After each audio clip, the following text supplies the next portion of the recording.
Le taux de protéines est important pour les principaux débouchés du blé, panification, aliments du bétail et exportation. Pour répondre aux besoins de ces différents marchés, il faut s'efforcer d'atteindre l'objectif de 11,5% de protéines. Les teneurs en protéines sont variables et selon les années, les blés récoltés en Pays de la Loire sont à la limite des seuils d'accès à certains marchés. Le taux de protéines dépend en partie de facteurs pédoclimatiques échappant à la maîtrise de l'agriculteur. Les années à bon rendement s'accompagnent souvent d'une baisse du taux de protéines due à un effet dilution.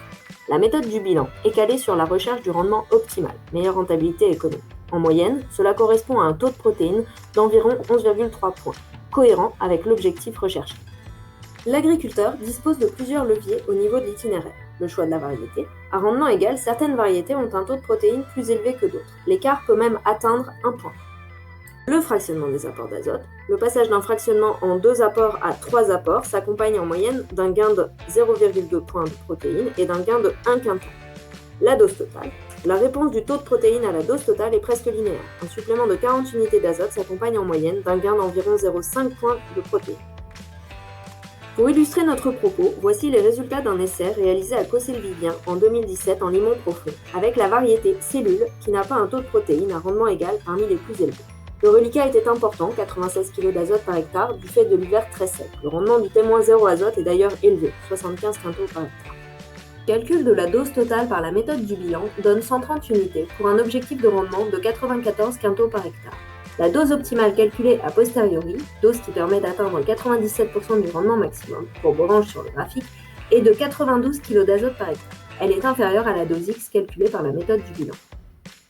La courbe verte montre la réponse presque linéaire du taux de protéines à la dose d'azote. On gagne environ 0,8 points de protéines lorsqu'on augmente la dose de 40 unités. On passe ainsi de 8,5 pour le témoin sans azote à presque 13 points pour 190 kg d'azote. Dans cet essai, la dose X calculée par la méthode du bilan permet d'atteindre l'objectif recherché, 11,5 points de protéines.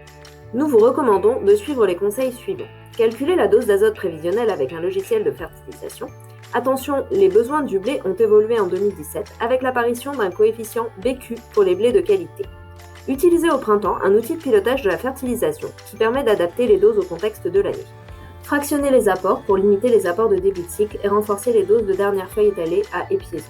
Pour cela, ne pas réaliser d'apport organique avant le semis des céréales, semer une bande double densité pour éventuellement supprimer l'apport de début de cycle et garder une dose de 60 unités pour la fin de cycle. Rappelons que 20% des besoins restent à couvrir après le stade floraison. Privilégier les pratiques agronomiques permettant de favoriser le bon fonctionnement du sol afin qu'il puisse apporter le plus d'azote possible au blé. Suivre des itinéraires qui favorisent l'exploration racinaire du profil du sol, rotation, couverture des sols, limitation du travail du sol. Choler les parcelles acides dans le but d'atteindre le pH optimal de 6,5 à 7 en sol limoneux-hydromorphe fragile. Pour mieux ajuster la dose d'azote du blé, nous vous conseillons donc d'utiliser différents OAD tout au long de la culture. Analyse de sol, calcul de la dose totale d'azote, analyse de reliquat sortie hiver, fractionnement des apports et mise en réserve, et enfin, pilotage de la dose de réserve.